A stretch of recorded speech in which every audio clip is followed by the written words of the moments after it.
Oh, sweet. There we go. Okay, so just completely took those guys out. See here, the health regeneration's already fallen off, but we're completely healed. And yeah, I am pretty much immune to damage. Okay, so let's see what we can do here. Okay, so they are locked into place too. So it looks like everything is a critical strike while this is active. So that is pretty awesome.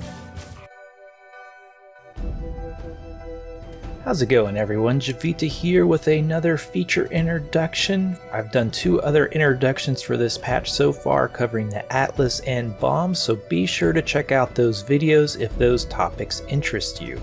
But jumping right into it, Rage and Focus is a late game kind of uber cooldown of awesomeness.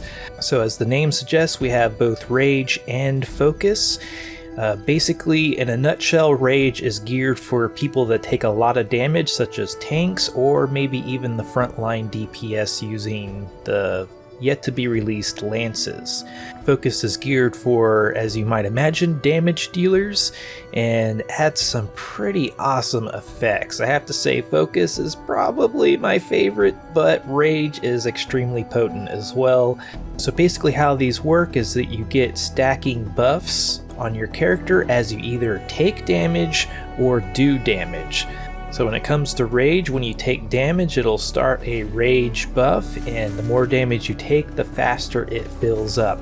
Once the buff completely fills up, it'll empty back out and give you another charge of Rage. You can have up to 10 charges, at which point you can use a Rage Brew to unleash the effect.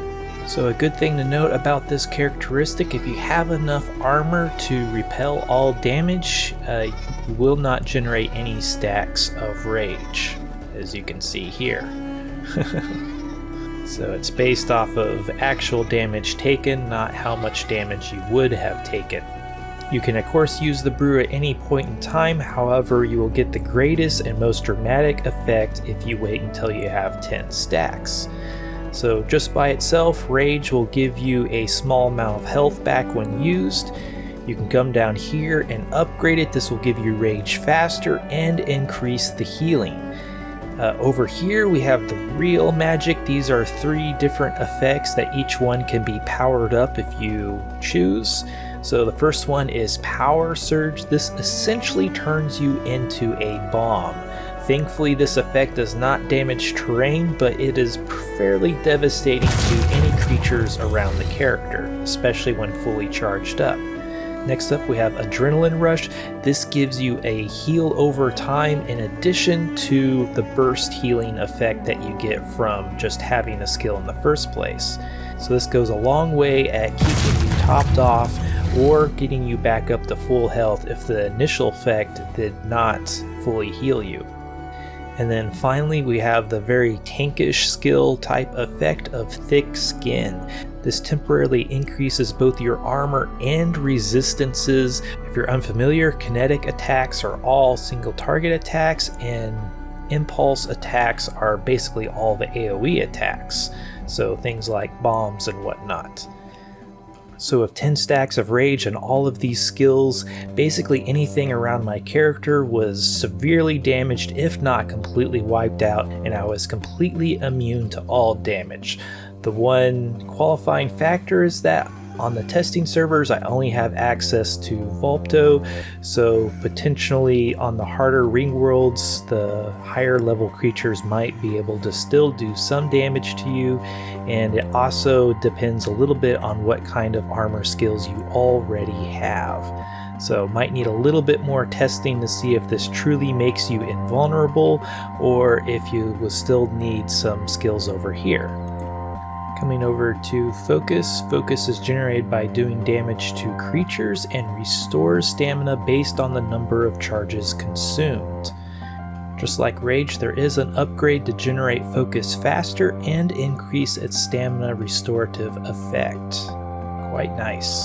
With 10 stacks and the Focus upgrade, this essentially completely restores your stamina even with max energy. So just like Rage down here, we have 3 additional effects. These are really the main attraction. First off, we have this amazing effect right here called Petrify. With the first rank, this basically cuts all creature movements and actions by half. So they'll move like they're walking through mud and attack much slower. If you have 10 stacks in the Petrify upgrade, it literally locks them in place. They can still kind of rotate and look at you, but they cannot move and they cannot attack you. And the AoE effect of this is pretty dramatic in my opinion. So with this effect alone, you can essentially stop all action happening in your immediate area. Pretty darn amazing. The next ability is called Quickening. This temporarily increases your movement and action speed when consuming a focused brew. This is maybe lesser of the 3 effects, however it's still quite nice. The movement speed isn't as dramatic as I thought it might be, however the attack speed boost is very nice and could dramatically increase your damage output for the duration of the buff. Coming over here, we have Precise Strikes. This increases your damage for the duration of the buff. So if 10 stacks in this upgraded version essentially doubled all of my damage and made all of my attacks critical. So pretty darn dramatic, especially if you take into account that you're now attacking faster. So if you have all of the focus skills and you activate this, essentially everything within reach is probably going to die very quickly.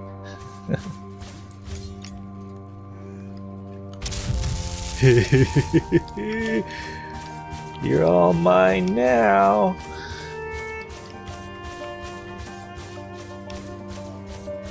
Oh man, that lasts forever. I mean, when you actually have targets to shoot. So this is going to be amazing for the really high level meteors. That's pretty darn sweet. So with as overpowering as these effects are, they are not without balance. The one catch to these skills is that they do require an item to actually activate them. So coming over here to the knowledge and crafting recipes, we have the Rage and Focus Brew. For all intents and purposes, these are essentially the same recipe. The only difference is that the Focus Brew requires bark, which comes from trees, and the Rage Brew requires viscous blood, which comes from spitters and cuddle trunks. Beyond that, everything else is identical. The process to craft these brews is a fairly involved process that will require both a mixer and a workbench to have at least 50 power. So if you're unfamiliar with these are power coils back here in the background powering up this workbench. These are actually advanced power coils, so each one of these provides 5 power to the workbench. So you will need a minimum of 10 advanced power coils. But I won't get too much into that. That's probably a further video down the line.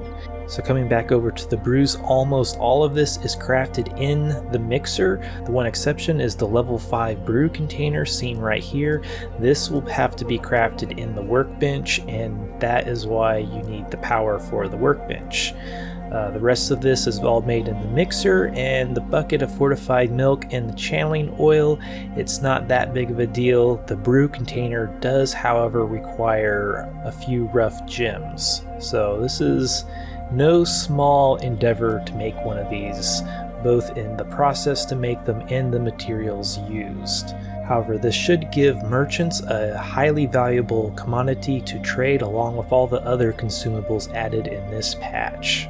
So hopefully this will further promote trade between players and stimulate the economy. I think that covers Rage and Focus pretty well. These are some pretty overpowering combat buffs that are balanced a little bit by just the involved crafting process needed to make the brews, and I can't wait to see how this affects the group meteor events.